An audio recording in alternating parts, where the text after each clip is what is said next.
Үш бақытым. Мұқағали Мақатаев.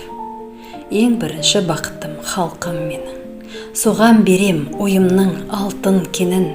Ол бар болса мен бармын, құр болмаймын. Қымбатырақ алтыннан нарқым менің. Ал екінші бақытым тілім менің. Тас жүректі тіліммен тілімдедім.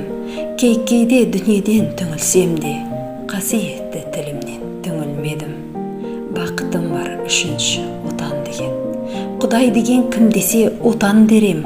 От сөнген жалғанда жан барсың ба, ойланбай-ақ келді от ал менен. Түтін түтет, өсөрбі, көгере бер, немерелер көбейсін шөберелер. Жадыңда ұста, жақсылық күтпегейсің, от емес, оқсырасаң менен егер. Үш бірдей бақытым бар алақанда, мені мұндай бақытты жаратар ма? Үш күн нұрын төгеді аспанымнан, Атырау алтын